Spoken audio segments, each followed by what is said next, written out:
Internet पर भविष्यवाणियां तो खैर वायरल होती ही रहती हैं, है ना? पर कभी सोचा है कि इनका असर इतना गहरा क्यों पड़ता है? आज हम मिलकर एक ऐसी ही लोकप्रिय ऑनलाइन ज्योतिष स्क्रिप्ट की परतें खोलेंगे और उन तकनीकों को समझेंगे जो इसे इतना असरदार बनाती हैं।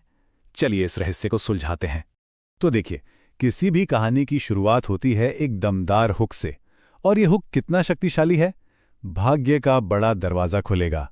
ये सिर्फ कोई भविष्यवाणी नहीं है, ये तो एक भावनात्मक वादा है। ये सुनते ही उम्मीद और उत्सुकता दोनों एक साथ जाग जाती हैं। और इसी वादे के साथ हम अपने विश्लेषण की शुरुआत करते हैं। तो सवाल यह है कि आखिर इन भविष्यवाणियों में ऐसा होता क्या है जो इन्हें इतना भरोसेमंद और इतना पर्सनल महसूस कराता है? देखिए, ये कोई जादू टोना नहीं है, बल्कि एक बहुत ही सोचा समझा, चालाकी से तैयार किया गया फॉर्मूला है। और आज हम इसी फॉर्मूले को एक एक करके डिकोड करने वाले हैं। तो चलिए सबसे पहले बात करते हैं विश्वसनीयता की नींव की। मतलब आखिर ये भविष्यवाणियां इतनी भरोसेमंद लगती ही क्यों हैं? आइए देखते हैं। इसका सारा राज छिपा है पंचांग जैसे शब्दों में। ये एक तकनीकी और प्राचीन शब्द लगता है ना? जब कोई स्क्रिप्ट पंचांग का जिक्र करती है तो वह सुनते ही ऐसा लगता है कि अरे वाह, ये तो कोई बहुत जानकार व्यक्ति बोल रहा है, भले ही हमें इसका असली मतलब पता हो या ना हो। ये एक तरह का मनोवैज्ञानिक असर है, जहां आम जानकारी को इस तरह पेश किया जाता है कि वो व्यक्तिगत रूप से सच लगने लगे। अब जरा इस टेबल पर नजर डालिए। यहाँ खेल है सटीकता का भ्रम पैदा करने का। एक खास तारीख और दिन जिसे भगवान शिव से जोड़ दिया गया, कर्क राशि में चंद्रमा, तीसरा भाव, और तो और राहुकाल जैसी एक खास चेतावनी भी कि इस समय कुछ जरूरी काम ना करें। ये सब मिलकर ऐसा महसूस कराते हैं मानो ये सारा हिसाब किताब सिर्फ और सिर्फ किसी एक व्यक्ति के लिए ही किया गया हो। अच्छा, तो एक बार जब भरोसा बन जाता है तो अगला कदम क्या होता है? अगला कदम होता है एक पर्सनल कनेक्शन बनाना। संदेश को ऐसा महसूस कराना कि वो सीधे आपसे ही बात कर रहा है। यहां एक बात पर गौर कीजिए, ये जो भविष्यवाणियां हैं, ये जिंदगी के उन पहलुओं के बारे में हैं जिनसे हम सब कहीं ना कहीं जुड़े हुए हैं।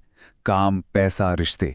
और ये वादे इतने पॉजिटिव और इतने सामान्य हैं कि ये लगभग किसी भी इंसान की जिंदगी में फिट हो सकते हैं।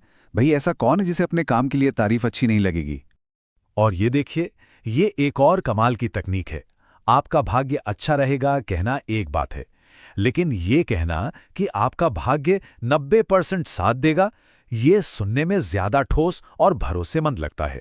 ये नंबर, चाहे इसका कोई आधार हो या ना हो, अचानक से उस बात को ज्यादा वजनदार बना देता है, ज्यादा ठोस बना देता है।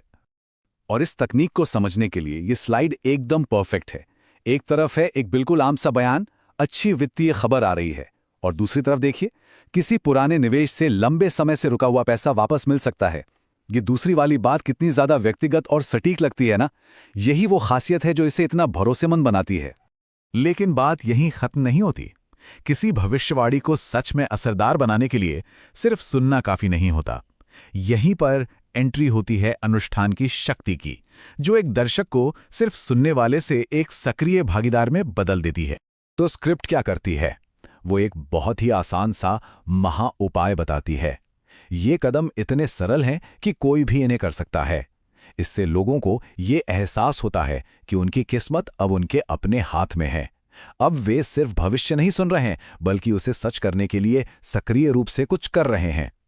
और यही तो सबसे जरूरी कड़ी है। ये उपाय सीधे उन बड़े वादों से जुड़ा है जो पहले किए गए थे। ये एक छोटे से काम को एक बहुत बड़े इनाम यानी धन और शांति से जोड़ता है।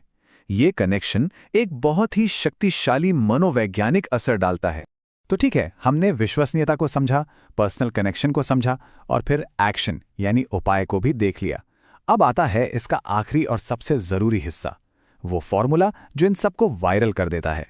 अब ये जो लाइन है, ये सिर्फ कमेंट करने की अपील नहीं है, ये उससे कहीं ज्यादा स्मार्ट है। ऐसा करके लोग अपनी पहचान जताते हैं, एक समुदाय का हिस्सा बनते हैं, और सबसे जरूरी बात, वो सोशल मीडिया के एल्गोरिथम को ये सिग्नल देते हैं कि ये कंटेंट आकर्षक है, जिससे ये और ज्यादा लोगों तक पहुंचता है। तो लीजिए, आखिर में हमारे सामने है वो पूरा फॉर्मूला: अधिकार, व्यक्तिकरण और क्रिया। और जब ये तीनों चीजें एक साथ मिलती हैं तो बनता है जबरदस्त जुड़ाव। ये एक बेहद शक्तिशाली संयोजन है। तो हमारा ये विश्लेषण तो यहीं खत्म होता है, पर आपके लिए एक सवाल छोड़ जाता है।